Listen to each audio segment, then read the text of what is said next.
Water is life. Having clean drinking water is something that most of us in the United States take for granted. At the turn of a faucet, you can rinse your dishes, take a shower, and make a refreshing glass of iced tea. But imagine life without clean water, where you have to travel hours on foot in the hot sun just to find a muddy trench filled with stagnant rainwater. Insects have laid their eggs in it. Your livestock drink from it.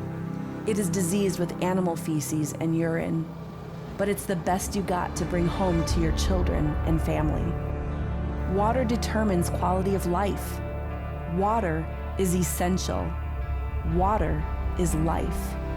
And water is the vehicle which the gospel is being spread in Africa.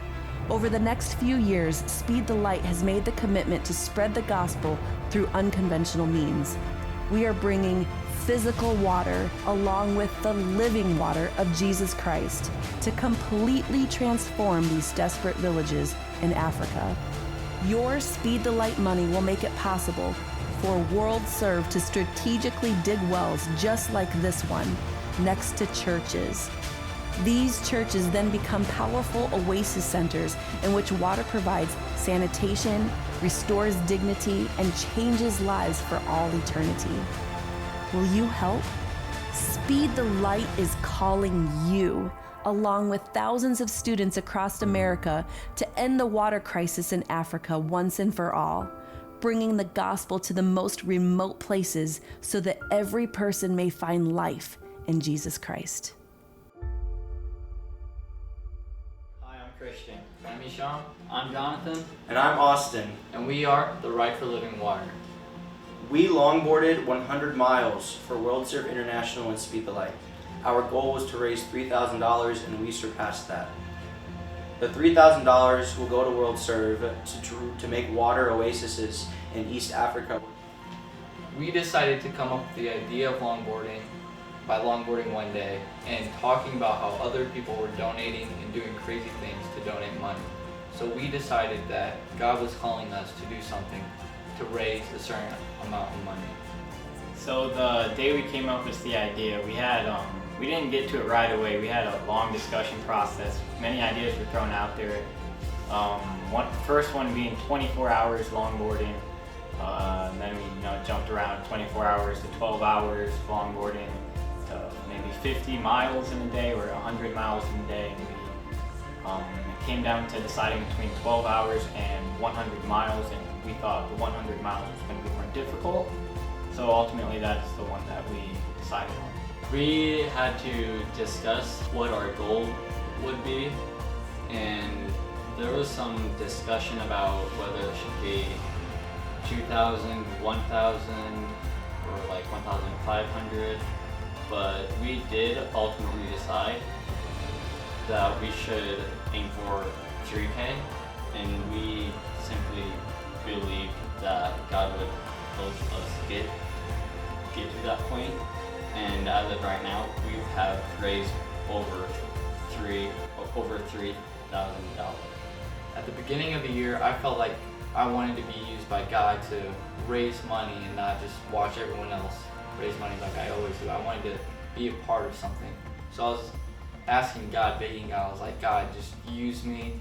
And for a few months, it was like, oh, nothing was going on. And then I finally found something I could do. Me and my friends were like, oh, we could do this.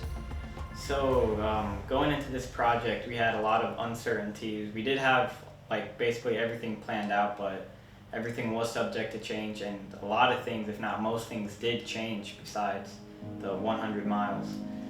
And we had planned breaks, like going this amount of distance, then taking a break for this amount of time. But a lot of unexpected things happened. Lots of injuries we weren't expecting, people getting sore, hurt, tired. Lots of unplanned breaks.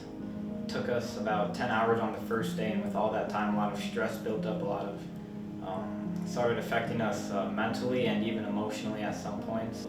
Some of these struggles that I encountered on my 100-mile ride was definitely soreness, pain in my left and right leg, and definitely the wanting to quit for sure.